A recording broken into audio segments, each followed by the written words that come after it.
তো ভিউয়ার্স এই যে এটা রোস্টলাইন ওয়াইটি এবং অফসাইড অর্থাৎ 45 ডিগ্রি ব্যান্ড দিয়ে পাশের বাথরুমের রোস্টলাইন আনলাম। এখন এখানকার মেজারমেন্ট আমি আগে করে রেখেছি। 57 ইঞ্চি একটা পাইপ আছে, 12 ইঞ্চি একটা আছে, নিয়ে আসেন। আগে করে রেখেছি সুবিধার্থে।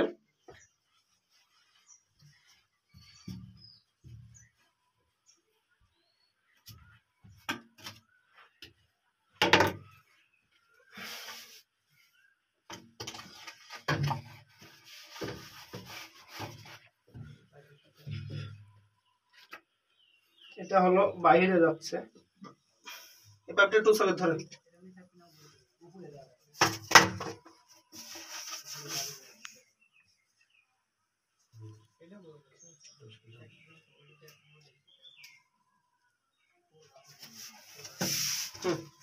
সুন্দর করে না দাবায়া ধরে মোচর দিলে হবে ভাই। কোনে ভাবতেছে আপনার দেন মুসুর দেন। হ্যাঁ হয়েছে, দাবায় ধরে মুসুর দেয়।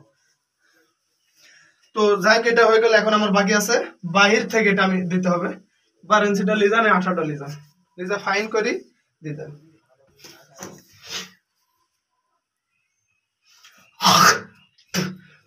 তো ভিউয়ার্স এই যে দেখুন আমার যে কাজটা, যদি ভুল কিন্তু মানুষেরই হয়, আমি যে সবই পারি তাও কিন্তু না। আমি ক্লিয়ার ভাবে কথা বলতেছি।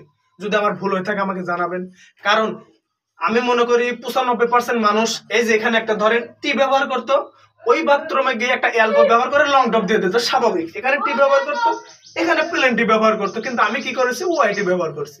আমার কাছে কোনো এলবো প্লাস প্লেন টি ব্যবহার হয় না বাথরুমের ভিতরে, বাহিরে ব্যবহার হয়, স্বাভাবিক বাহিরের ব্যবহার। নিচে যখন নামে এলবো ব্যবহার করতে হয়, কিন্তু যখন মুসর ঘুরে এলবো ব্যবহার করি না। তো ভিউয়ার্স আজকে এখানেই শেষ করছি।